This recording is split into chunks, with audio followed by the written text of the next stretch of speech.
get my 6.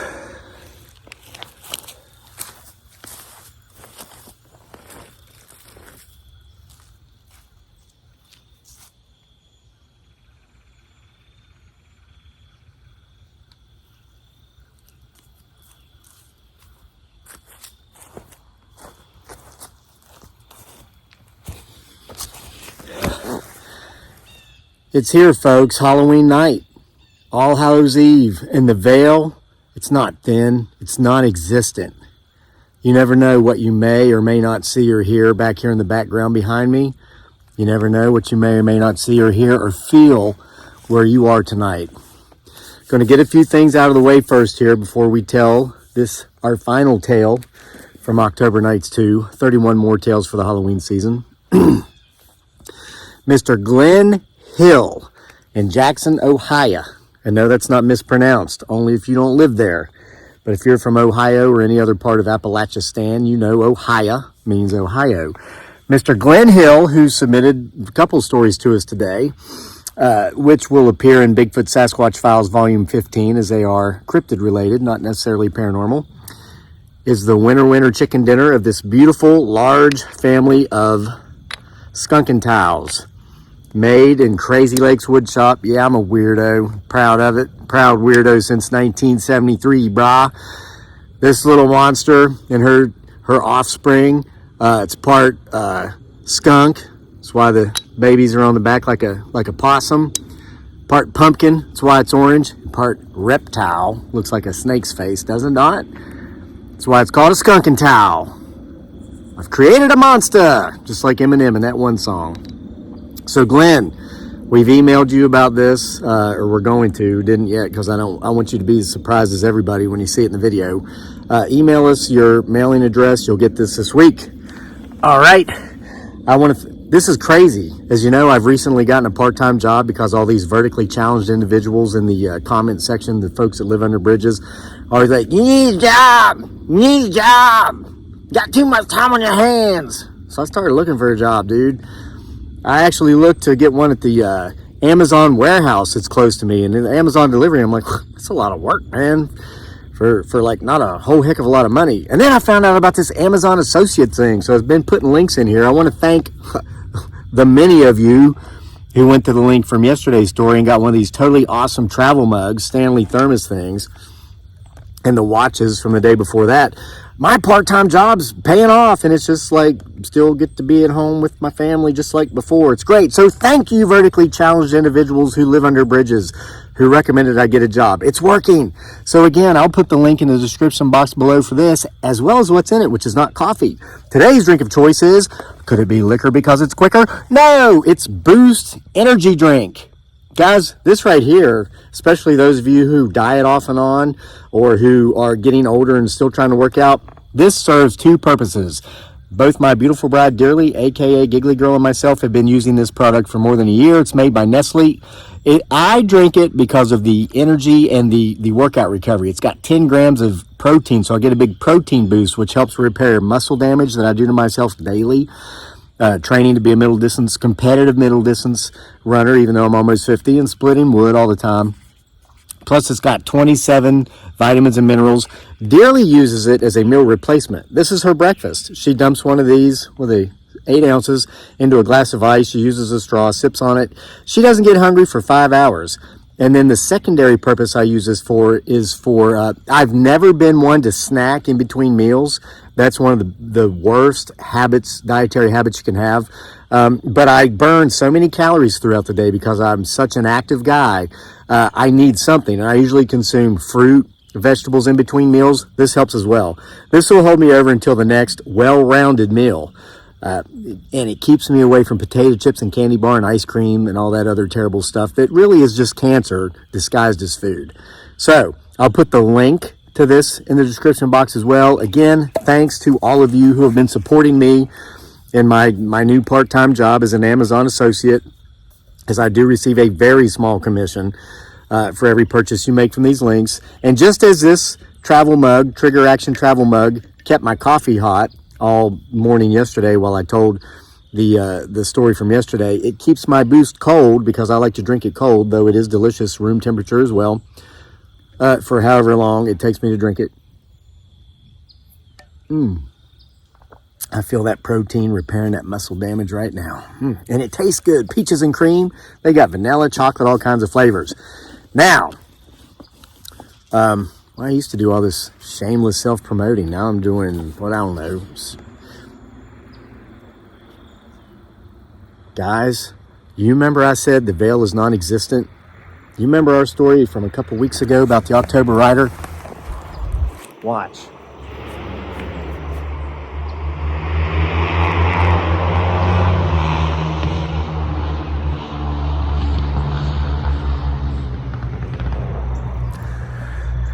See that neon green motorcycle? You hear that? That's a dirt bike. The October Rider he's out. He's free for tonight, tomorrow, and the next day until he's got to go back. I mean, for those of you who think this stuff isn't real, you're not real. Well, I mean, not necessarily, but what I'm saying is, get my 6. Now, I've been giving you all this warning since this summer when I was doing final edits for this thing before we went to print. Warnings about how you'd better hope you don't recognize yourself in any of my stories, any of the stories within this book. Fixing to find out why. October 31, The Haunted Pen. It's a story that was originally titled, This Is My Confession.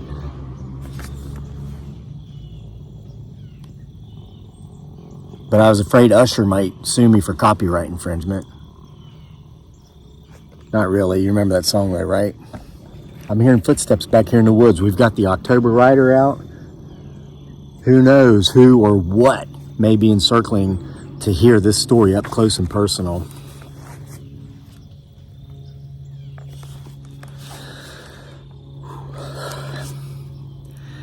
If you think you've heard this story before, then I can tell you 2 things. Number 1, you watch my YouTube channel, Homesteading Off the Grid, this one, where I did indeed tell most of this story on that channel once in a video. Number 2, I can tell you that you were left longing for the ending. Well, this is that ending. I had been in the Philippines for 4 years straight without going home to the U.S., and I so desperately wanted to leave the Philippines and go back to the U.S., not just to visit, but to live. I wanted to take my wife dearly and our son Daniel, who was about 4 years old at the time, with me. There was no way I was going to go without them. It was all of us or none of us. But the longer I was over there, the less likely it looked like this pipe dream would ever happen. I'd been writing diligently for years, but especially during those down and out years in the Philippines, as I viewed it as my only way to make it home and bring my family with me. This is why I referred to my wishes as a pipe dream. I know the numbers and the odds. Most people who aspire to write never earn enough money from writing to be able to support themselves, let alone a family.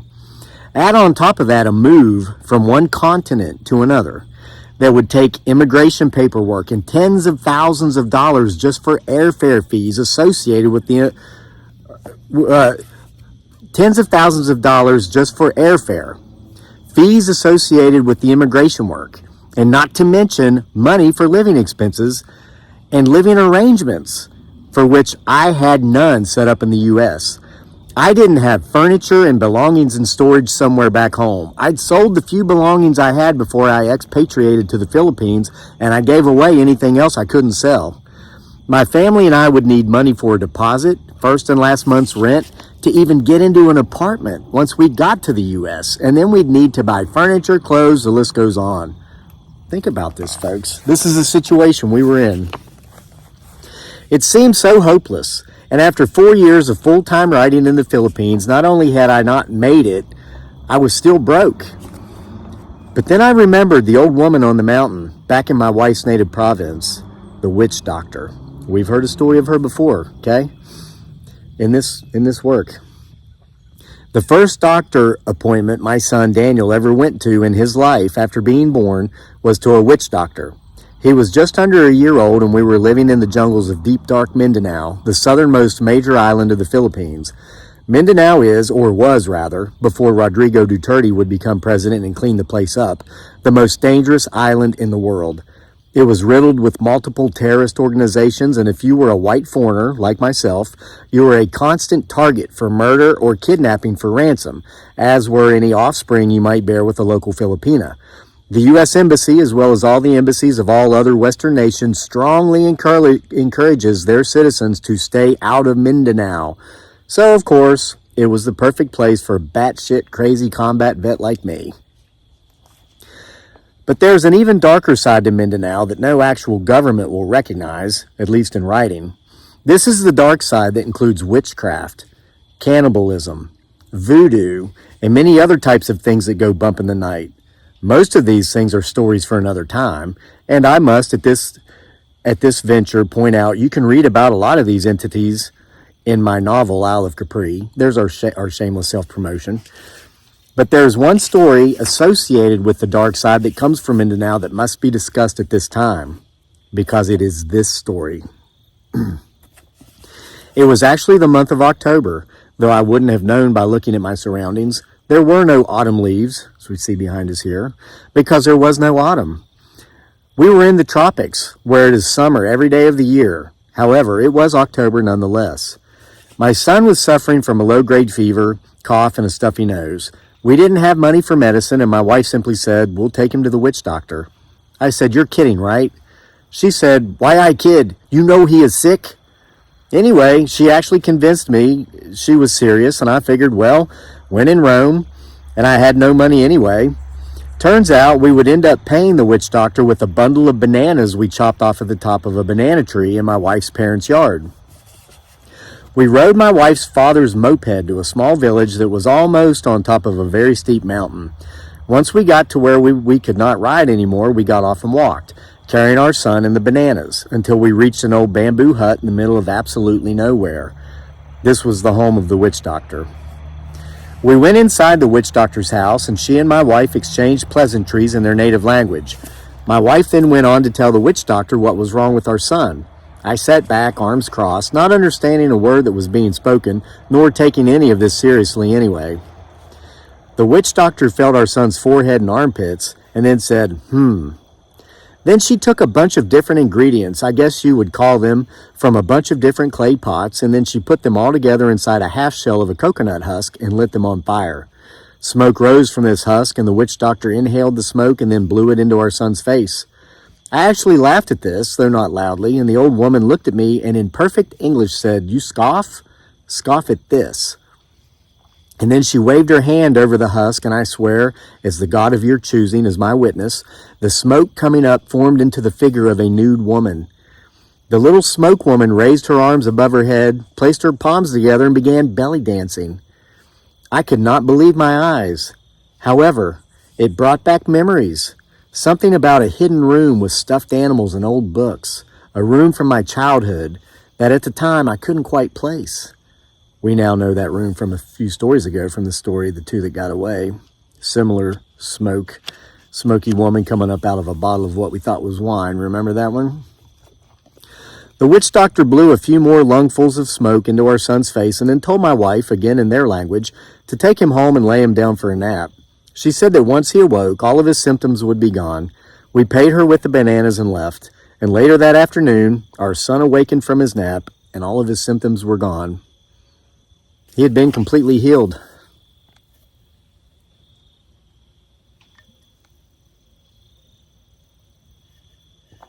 We have company behind us.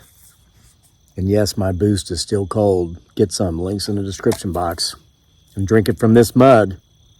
Links in the description box.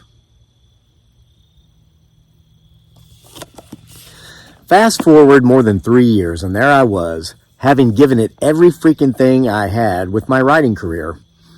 Rather, lack thereof, and nothing kapooey kaplunk.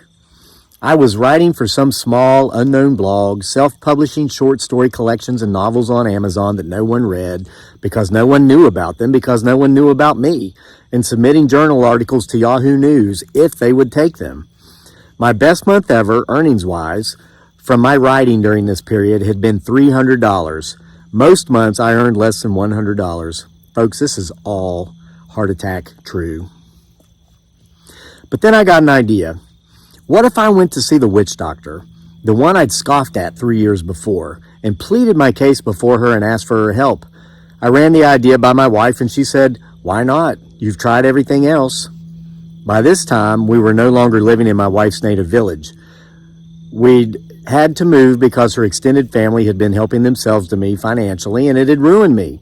I hadn't had much when I'd gone to the Philippines to stay with my wife and our son anyway, but what little I'd had quickly been bled out of me by friendly Filipino relatives who were just convinced that if you were a white foreigner, you were a rich American with unlimited funds.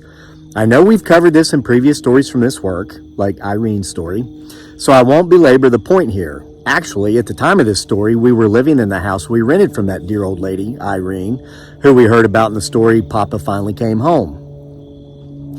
My wife, Dearly, our son Daniel, and I rode a rented motorcycle to Dearly's parents' house, and Dearly and Daniel stayed with them while I drove up to the top of the mountain to meet with the witch doctor. When I'd finally made it to her house, I asked the witch doctor if she remembered me, and she said again in perfect English, "Of course, you are the scoffer. What do you want?" I apologized right off the bat for having scoffed, and then I asked if I could have just a few minutes of her time. She invited me in, and boy, did I learn more about her than I could have imagined there was to know. The witch doctor's name was June, and she said she didn't know her age because she'd stopped counting years ago. But from what she told me of her life, I knew she had to be old. Nay, near ancient.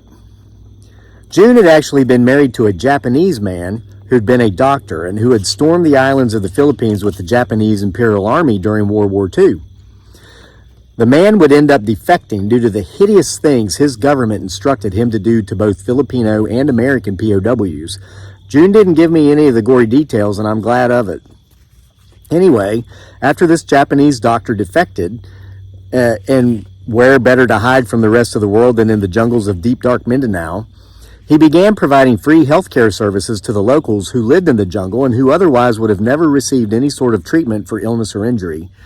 I asked June how old she was when she'd met this Japanese doctor and they'd started dating as a way to try to gauge her age, but she knew what I was doing and she wouldn't tell me.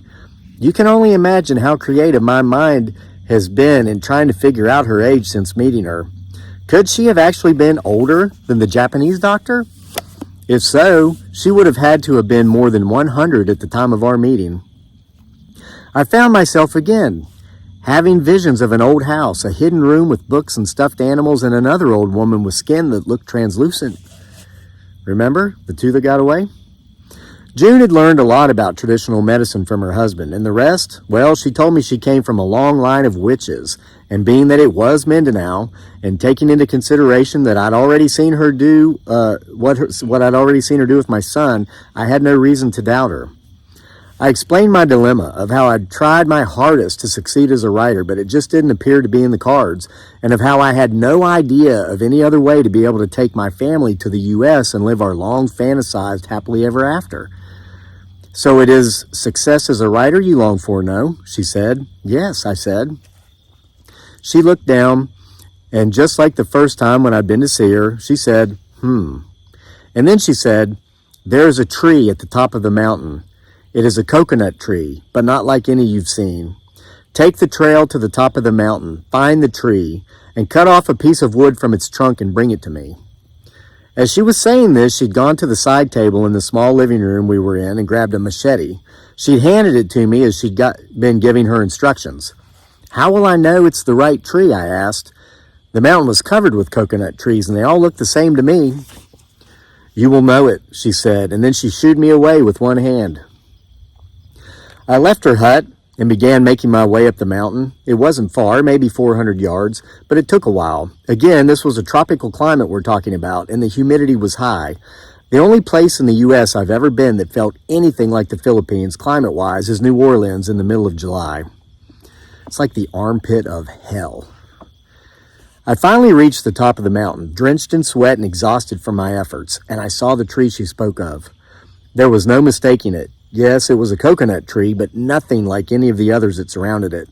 For one thing, it was 3 times as tall and wide, and more strikingly different than that was the fact that it was dead, and that it had obviously been dead for a long time, as in years. And yet, despite this fact, it was still standing. I made my way over to the tree, and I could see, while leaning against its massive trunk trying to catch my breath, that I was not the witch doctor's first patient, who had been sent to this tree. I saw numerous spots on the trunk where people had cut chunks of wood out of this tree, no doubt hoping to have their deepest desires or darkest wishes fulfilled. I cut a chunk of wood out of the tree, a little smaller than a common red clay brick, and then I made my way down the mountain. Since it was downhill, it was a much more pleasant hike, and I got back in only a fraction of the time that it had taken me to climb up. When I got back, I saw that the witch doctor was already hard at work mixing her potions.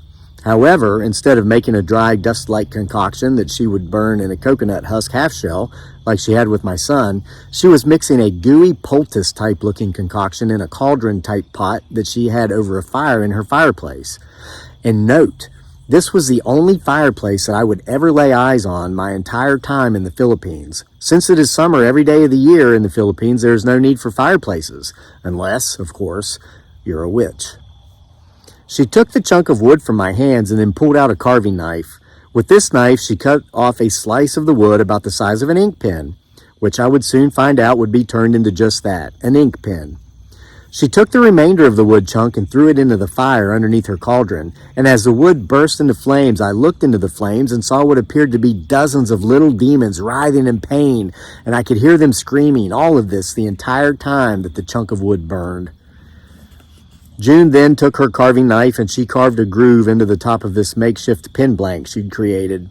She'd already taken a common ink pen and pulled out the ink reservoir, and she now took this reservoir and laid it lightly into the groove she'd carved into the coconut wood blank.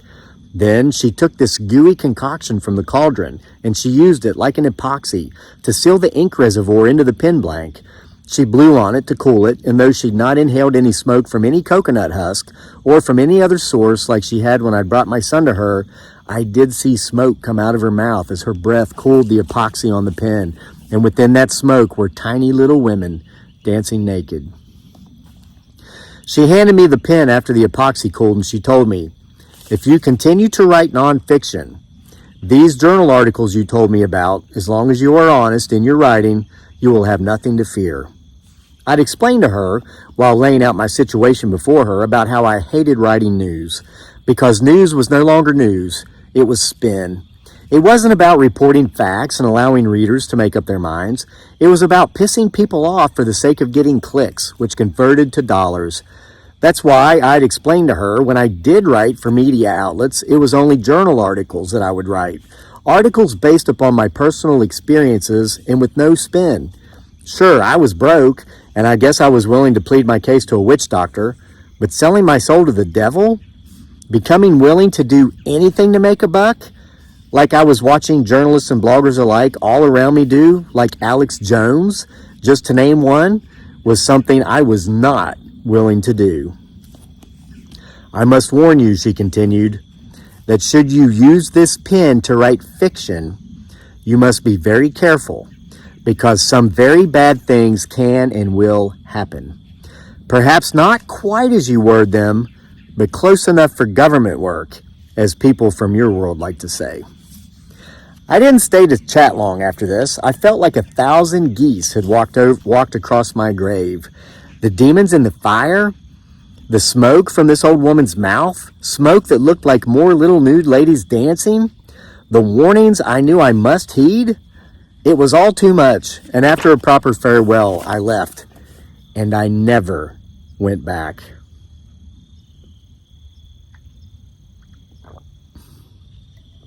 Never, as in how this Stanley travel mug never allows my boost to get warm until I'm finished drinking it.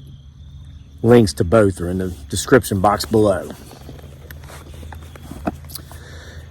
At least a week would go by before I would even think about using my new pen. It was the last week of October. Gee, the irony. No, that's actually in there. And with Veterans Day quickly approaching in November, Yahoo reached out to me and asked me to write a piece about a veteran. Anything will do, they said. We're kind of just looking for filler. We might not even run it. but we'll pay you either way. It was like $10. That one might have been 20. That's what I was offered. True story. I decided I'd find out if there was anything to this hocus pocus pin stuff. I was already questioning if I'd actually seen what I'd seen at June's hut, dancing demons, smoke from June's mouth that looked like strippers, etc., or if I had just been caught up in the emotion of the moment, like a bunch of holy rollers with rattlesnakes. I wrote an approximately 3,000 word long article titled, "You've Come a Long Way, Soldier," which highlighted the role of females in combat. You see, the U.S. Department of Defense had just recently allowed for female soldiers to join combat arms units, and a lot of folks were not happy about it. I wasn't so happy about most of the people being upset about it, because they had no right to be, and mostly for two reasons. Number one, most of them had never served in the military. I viewed them as a bunch of insecure men with no balls, but obviously opinions. And number two, women were already serving in combat arm roles, and they had been for years. I served with women in combat in Iraq. You see, women were already being attached to combat arms units, meaning though they were not allowed to have the cool, badass titles of infantry, field artillery, and the like, they were allowed to go out on combat missions with us and do the exact same things we did and get injured and even killed with us. Many women did die serving in combat arms roles in war, and it had been going on for a long time. It was only now that they would be allowed to sport the title many of them had already earned. I wrote about one female soldier in particular that I had served with in Iraq, a woman named Emily Pearson. Many times while out on mission, she manned the gunner's turret, rather she womaned the gunner's turret, and let me tell you, when we rolled through the streets of Mosul, no male told her to cover her face and walk behind the menfolk. Oh no, when they looked up and saw her behind her 50 cal, they ran in fear. I am convinced the most lethal weapon of mass destruction that could ever be deployed in a godless, male-dominated world like the one we were in the Middle East is a strong, independent woman with a 50 cal machine gun. And I stated this and so much more in that article. After writing this story with my coconut pen that June the witch doctor had given me, I typed it into a Word document and I submitted it to Yahoo. And then the magic happened. Guys, I'm getting chills. Not just because this is creepy. This brings back so many damn memories. From so many different times and so many different places. So many different people. Jeez. Sometimes I feel like I've lived multiple lifetimes in one. But haven't we all? We have, haven't we?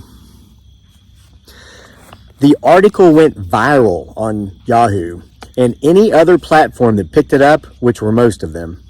That article received literally tens of millions of views, and it would go on to win Yahoo's Content of the Year award. Yahoo had 600,000 writers at the time who contributed between 10 million and 12 million articles per year. Out of all those articles, only 5 were chosen for the award, and my article, "You've Come a Long Way, Soldier," written with my haunted pen, was one of the 5. The next thing I knew, I had talking heads from mainstream media outlets contacting me in the Philippines. Newscasters that I used to watch on television were FaceTiming me while I sat in internet cafes in the Philippines, begging me to write for them. The whole while, as I was hoping that what little time I'd been able to afford to rent in the cafe at 15 cents per hour would not run out before we finished our conversations. We would take advantage of this newfound fame, and we would move back to the city, the final stop before coming back to the U.S., which happened less than a year later. I was so excited. I shared this great news with our landlady, Irene, before leaving where we'd been living in her rental house at the time, and I promised I'd call her and keep her up to date, which I actually tried to do, but as we know, since we've already heard that story a few stories back, I'd called a little too late. But the dream came true, just like I'd wanted, and I had the pen to thanks, I guess. But that's not where it ended. You see, I didn't heed the witch doctor's warning, the warning about writing fiction. Fast forward another year. My wife, our son, and I were in America living the dream.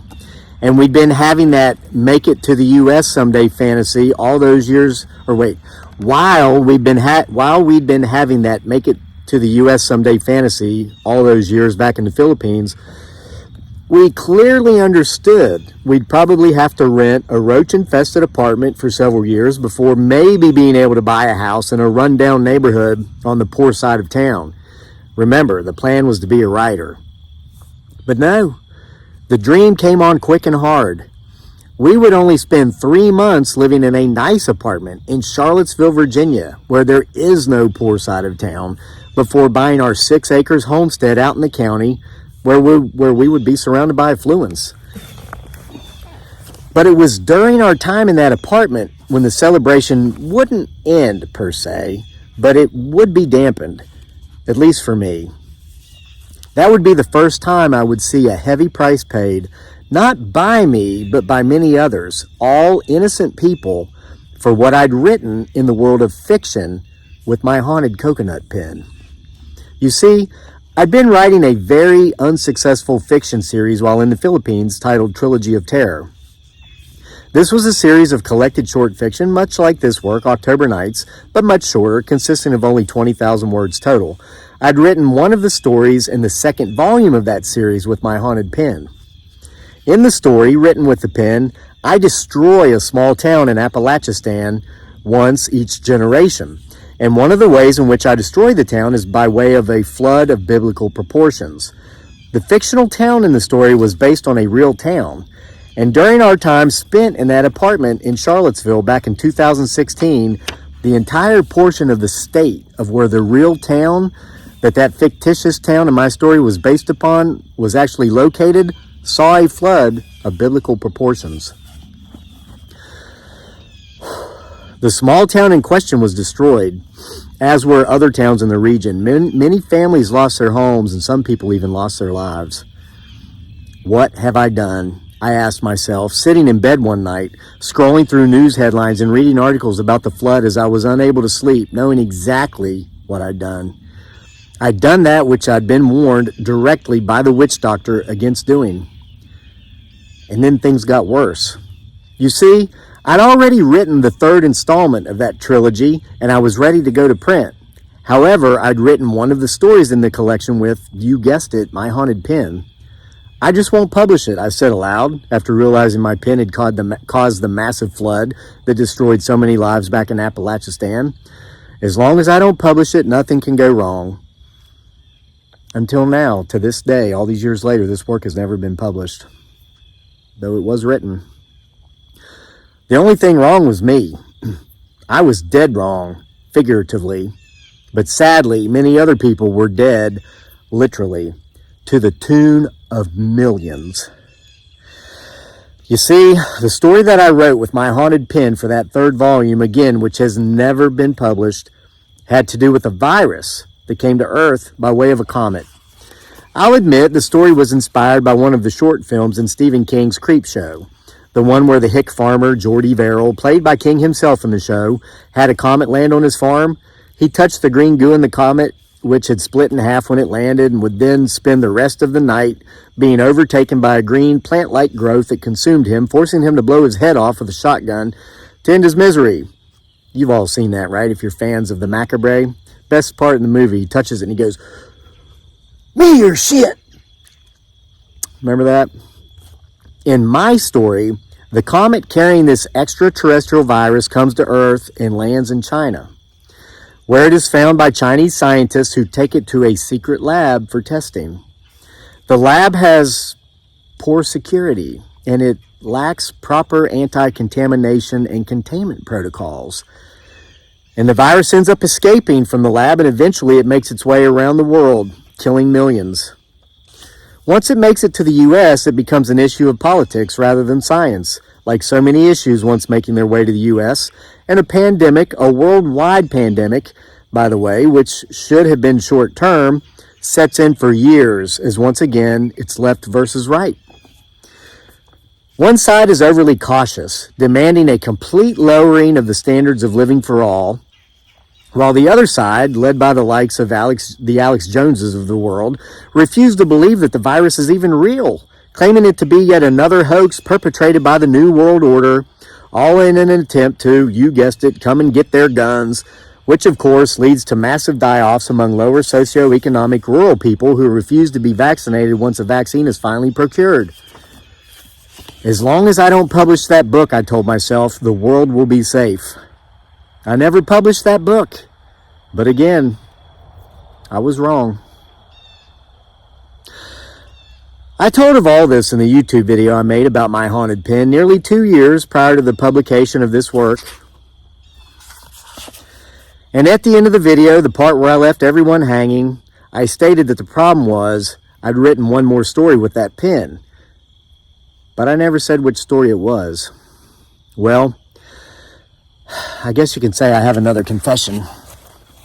Actually, I've now written 31 more stories with that pen. You see, the secret story that I wrote with the pen that I alluded to in the video actually did not end up being the last. It was the first of 31. The 31 stories, including this one, that make up this collection of Halloween-themed short stories, October Nights 2, 31 more tales for the Halloween season. So the question now is, are you scared? Do you have reason to be? Do you see yourself in any of my stories? Are you the deadbeat husband, mooching off of a hard-working yet obviously insecure woman who in time will simply vanish you? Not you, not her. Only to have your skeletal remains dredged up from the pond outside your window several years down the road? If you think you're safe because one of your legs is not a foot shorter than the other, you're not. See, I just added that part to throw you off. Or are you a white trash redneck hillbilly who's made a living or made a life out of frivolous lawsuits? Have you used your own underage daughters or nieces as bait to obtain financial gain through extortion? Even just to take out the competition for a job you may have been trying to obtain temporarily, as your plans might have been, since you were temporarily unable to get your welfare bennies approved, and you simply needed some little old next to nothing salary to tide you over while you push the paperwork through the welfare system just one more time? Do you have a date with a bullet to the head from point blank range somewhere in your future? Are you the mentally unstable lunatic suffering from borderline personality disorder who has never received treatment, making the lives of everyone around you a living hell until you find yourself alone as everyone else is left? Do you end up taking your own life in a very creative way? And if you think you're safe because you aren't a mother or even a woman, you're not. You see, I threw that part in there to throw you off as well. Just like Uncle Gimpy's leg length of difference. Uncle Gimpy's leg length differences. Or did I? Oh, the list goes on, but I don't have time to list the other 28 or so of you who have it coming. We've already read all the stories. You know who you are. But hey, let's look at the bright side. This is a work of fiction. As it is stated at the beginning of the book, this has all been a product of the author's, my, imagination. Anyone who believes they have been depicted in persona or deed in this work is merely suffering from a guilty conscience, and that certainly cannot be used as grounds for your next frivolous lawsuit. And besides, none of this can be real. This hocus pocus, this paranormal supernatural crap, it's all just a bunch of fun for Halloween, right? Of course it is. So with all this said, I'll see you all for more next time, or in the obituaries. The end. Postscript. Oh yeah. Happy Halloween.